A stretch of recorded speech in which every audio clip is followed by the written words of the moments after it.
Hello दोस्तों, आज हम बात करेंगे ऐसे लोगों के लिए जो कि सैलरी से इनकम भी कमाते हैं और साथ में वह शेयर ट्रेडिंग भी करते हैं। बिकॉज ऑफ अभी ऑनलाइन प्लेटफॉर्म पे Olympia trades, Zerodha, Groww apps, Angel brokings, Y paisa, IFL, इन सभी ने अपने ऑनलाइन एप्लीकेशंस दे रखे हैं। और क्योंकि वहाँ पे इजीली KYC और इजीली शेयर ट्रेडिंग्स के ऑप्शंस मिल जाते हैं, इसलिए हर कोई सैलरीड पर्सन आज की डेट पे शेयर ट्रेडिंग कर रहा है। किंतु जो भी पर्सन्स जो हायर इनकम पर्सन्स हैं, जो कि 7 लाख या 8 लाख से ज़्यादा का CTC गेन करते हैं, उन लोगों को द्वारा शेयर ट्रेडिंग के समय कुछ मिस्टेक्स की जाती हैं, जिससे कि उनकी इनकम पे इफ़ेक्ट पड़ता है, जो कि उन्हें फाइनेंशियल ईयर एंड होने के बाद महसूस होता है। तो हम चाहते हैं कि इस वीडियो के माध्यम से आपको वह सभी चीज़ें जो कि आपको एज ए सैलरी इनकम के साथ साथ शेयर से इनकम होते समय ध्यान रखनी है, उनके बारे में हेल्प हो सके। तो हम शुरू करते हैं।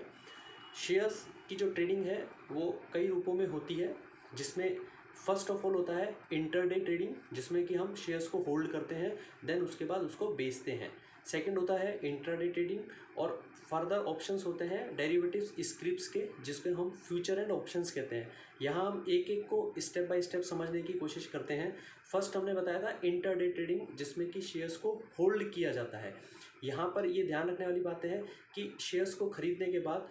होल्ड कितने समय के लिए किया जाता है। अगर उसे विद इन 1 ईयर सेल कर दिया जाता है तो वह शॉर्ट टर्म कहलाता है, और अगर उसे 1 साल के बाद बेचा जाता है तो वह लॉन्ग टर्म कैपिटल के दायरे में आता है। जो शेयर्स हमने परचेज करने के बाद विद इन 1 ईयर सेल कर दिए हैं, वह शॉर्ट टर्म कैपिटल गेन होता है। और ऐसे शेयर ट्रांजेक्शन्स पर जो भी हमें इनकम होती है, वह अंडर सेक्शन 111A 111A के तहत इनकम टैक्स में 15% से टैक्सेबल होता है। इट मीन्स शेयर्स पर फ्लैट रेट से 15% का टैक्स लगता है, जबकि वह शॉर्ट टर्म कैपिटल गेन की कैटेगरी में आता है। और जो एजुकेशन सेस है वह 4% सेपरेट है। तो यहाँ पे आपको ध्यान रखना है कि इंटरडे ट्रेडिंग पे होने वाला गेन भी आपके लिए टैक्सेबल है। सेकंड टर्म्स होती है हमारी इसी में, जिसमें हम शेयर्स को होल्ड करते हैं और आफ्टर 1 ईयर उसको सेल करते हैं। तो ऐसे जो गेन शेयर्स पे बनते हैं उन्हें हम लॉन्ग टर्म कैपिटल गेन करते हैं, और वह as per section 112A 112A के तहत टैक्सेबल होते हैं। इस पर लगने वाला टैक्स भी आपका 10% होता है। यहाँ ध्यान रखना है कि क्योंकि आप सभी salaried person more than minimum limit से एक्सीड हैं, आपके सबके CTC 7 लाख या 8 लाख या उससे ज़्यादा हैं, ऐसे में आपने ऑलमोस्ट ATC, हाउस लोन या और अदर बेनिफिट्स के सारे एग्जम्पशंस लिए हुए हैं। इसलिए आपको शेयर्स पे ट्रेडिंग करते समय ये हमेशा ध्यान होना चाहिए कि इस पे लगने वाले इनकम आपके लिए फुल फ्लैश टैक्सेबल होंगे। आगे हम बात करते हैं इंट्राडे ट्रेडिंग की। इंट्राडे ट्रेडिंग मीन्स कि आपने सेम डे में परचेज किया और सेम डे में ही सेल किया। इस तरह से होने वाले इंट्राडे ट्रेडिंग को हम इनकम टैक्स एक्ट में स्पेकुलेशन इनकम कहते हैं। और स्पेकुलेशन इनकम फ्लैट रेट से, जैसे हमारा इनकम टैक्स का स्लैब है उसी हिसाब से आपके ऊपर इस पर टैक्स लगता है। इसमें किसी भी प्रकार का कोई रिबेट या किसी और इनकम के लॉस से सेट ऑफ की कोई गुंजाइश नहीं है। इसलिए इस पर लगने वाला टैक्स भी आपके ऊपर as a income tax slab rate के हिसाब से ही लगेगा। इसलिए आपको यहाँ पे ध्यान रखना है कि क्या गेन है और उस पर कितना टैक्स की एक्स्ट्रा लायबिलिटी बनेगी, इसके लिए आप पहले से प्लानिंग करें। साथ में हम आगे बताते हैं कि जो स्क्रिप्ट्स और डेरिवेटिव्स होते हैं उनमें फ्यूचर एंड ऑप्शंस दो एलिमेंट्स और होते हैं, जिसमें कि हमारे जो SSCs हैं वह उसमें ट्रेड करते हैं। यहाँ फ्यूचर्स में कोई समस्या नहीं है, क्योंकि फ्यूचर में होने वाला लॉस और होने वाला गेन दोनों ही टर्नओवर की शेप में होते हैं। और देन उसके बाद जो नेट एलिजिबल प्रॉफिट होता है उसको हम as a profit under business income count करते हैं। किंतु ऑप्शंस एक सबसे बड़ी समस्या है, क्योंकि ऑप्शन में जो हमारे सेल और परचेज के दायरे के साथ साथ जो नेट लॉस और प्रॉफिट होता है वह भी टर्नओवर के साथ जुड़ जाता है। तो जहाँ तक आप इंटरडे और फ्यूचर में ट्रेड करते हैं वहाँ कोई समस्या नहीं है, किंतु जब आप ऑप्शंस ट्रेड करने लग जाते हैं तो आपको पता नहीं लगता कि कैसे आप एक नॉर्मल SSC से एक ऑडिटेबल SSCs में कन्वर्ट हो जाते हैं। बिकॉज ऑफ ऑप्शंस में वैल्यू बहुत हाई होती है और मार्जिन भी लो होता है, बट उस बड़े वॉल्यूम ऑफ ट्रांजैक्शन की वजह से वह आपके बिजनेस इनकम में काउंट होता है, और जितने भी आप ट्रांजैक्शंस करते हैं वो आपका एज ए टर्नओवर काउंट होने लग जाता है। तो कई बार जो न्यू पर्सन्स होते हैं, जो नए नए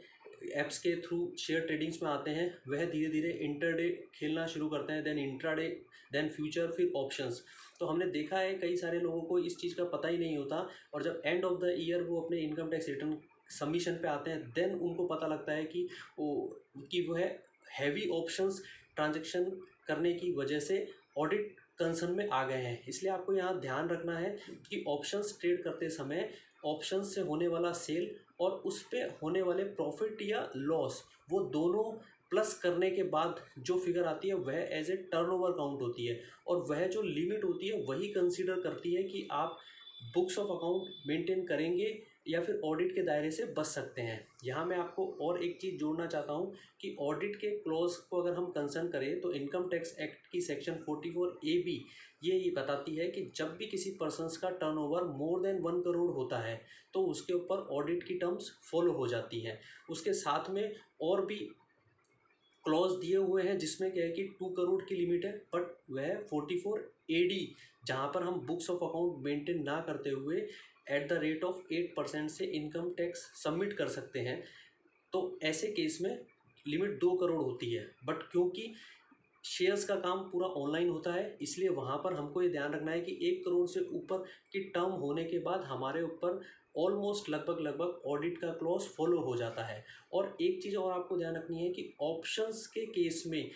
और फ्यूचर्स के केस में जो भी लॉस होते हैं, वह लॉस अगर आपको कंपनसेट करने हैं या फिर इन फ्यूचर लेके जाने हैं, क्योंकि अगर आपको लगता है कि आप फ्यूचर एंड ऑप्शंस रेगुलर कर रहे हैं और इस साल अगर लॉस हुआ है तो कोई नहीं, नेक्स्ट ईयर के अगर कोई भी प्रॉफिट होंगे जिससे कि आप उसको एग्जम्प्ट कराना चाहते हैं, तो ऐसे केस में करंट ईयर के लॉसेस को कैरी फॉरवर्ड करने के लिए भी आपको बुक्स ऑफ अकाउंट मेंटेन करने होते हैं। फ्यूचर एंड ऑप्शंस का loss without books of account in case of limit of turnover less than 1 crore, or in case of turnover more than rupees 1 crore, then books of account filed by the audited of a chartered accountant, उस case से ही आप future and options के होने वाले loss को carry forward कर सकते हैं, और ये लॉस अगले 8 साल तक कैरी फॉरवर्ड होते रहते हैं, और आगे के 8 साल में आप जब भी फ्यूचर एंड ऑप्शन से किसी भी तरह का प्रॉफिट गेन करते हैं तो उससे इस लॉस को कंपनसेट किया जा सकता है। इसलिए प्लीज़ मेरा रिक्वेस्ट है कि जितने भी हायर टैक्स पेयर हैं जिनका सैलरीड इनकम ऑलरेडी ज़्यादा है, वे लोग शेयर्स में ट्रेड करने से पहले इसके कंक्लूजन्स को ध्यान में रखें, और मेजरली मेरा रिक्वेस्ट है कि ऑप्शंस में ट्रेड करने से पहले ऑप्शंस के क्लोज को ध्यान रखें, क्योंकि ऑप्शंस के होने वाले ट्रांजैक्शंस आपकी बिजनेस इनकम में एज ए टर्नओवर काउंट होते हैं, साथ में उसका प्रॉफिट और लॉस भी आपके होने वाले ट्रांजैक्शंस के सेल के साथ जुड़ जाता है। इसलिए ऑप्शंस खेलते समय आपको पता नहीं लगता कि आप कब धीरे धीरे एक ऑडिटेड फर्म में कन्वर्ट हो गए हैं, इसलिए आपको यहाँ ध्यान रखना है। और भी मैं आपको इसमें एक चीज़ जोड़ना चाहूँगा कि आप इसके लिए टैक्स प्लानिंग किस प्रकार कर सकते हैं। तो यहाँ आपको ध्यान रखना है कि सबसे पहला तो ये है कि क्योंकि आप एक सैलरीड इनकम पर्सन है और आपका ऑलरेडी इनकम है, तो ऐसे में आपके घर में कोई भी अदर पर्सन जो कि नॉन इनकम एसएससी है, तो सबसे पहले तो आपको ये ट्राई करना होता है कि आपको उस नॉन इनकम एसएससी के नाम से ही ट्रेडिंग अकाउंट खोलना है, उसके केवाईसी यूज़ करने हैं और उसी के बैंक अकाउंट से ट्रांजैक्शन करने हैं। ऐसा करने से आपको मिनिमम इनकम का जो क्लॉज है, जो कि हमारा 5 लाख तक है, जिसमें 87A का रिबेट 12,500 सरकार ने दिया है, वो मिल जाता है। तो ऐसा करने से आप ड्यूरिंग द फाइनेंशियल ईयर अगर 5 लाख तक का भी शेयर्स से काम करते हैं और 5 लाख तक का इनकम गेन करते हैं, तो अपने जो फैमिली इनकम पर्सन है जो कि नॉन इनकम एसएससी थे, जिनके लिए आपने सेपरेटली सिर्फ शेयर्स इनकम का ही स्लॉट ओपन किया है, तो वहाँ पे आपको उस इनकम पे टैक्स नहीं देना पड़ेगा। जबकि करंट सिनेरियो में आपके सैलरी इनकम के साथ साथ अगर आप शेयर्स का काम करते हैं तो उस शेयर्स की होने वाली इनकम पे आपको फर्दर सेपरेट टैक्स देना होता है। सेकंड चीज़, जो लॉस होता है, कई लोग, मैंने ये चीज़ देखी है कि कई लोग हायर सैलरी पर्सन शेयर्स पे होने वाले लॉस को रिटर्न्स में बुक्स ही नहीं करते, ये कह करके कि क्योंकि ये लॉस है इसलिए इसको दिखाओ मत, और अननेसेसरी कई तरह के मेरे को बुक्स ऑफ अकाउंट और ये सब चीज़ें देनी पड़ेगी। बट ये आपका प्योरली, एक तो सिंगल आपने शेयर्स पे लॉस खाया है, एंड सेकंड थिंग आप फ्यूचर में भी अगर ऑप्शंस या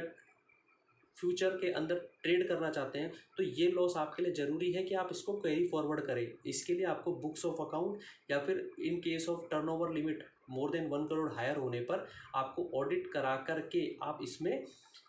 एम्पैनल हो सकते हो और इस लॉस को कैरी फॉरवर्ड कर सकते हो। सो ये वीडियो आज थोड़ा लंबा है, बट क्योंकि सेग्रीगेशन बहुत था और सैलरीड इनकम वाले एसएससीज के लिए मैं उम्मीद करता हूँ कि ये हेल्पफुल हो, और मैं उम्मीद करता हूँ कि वे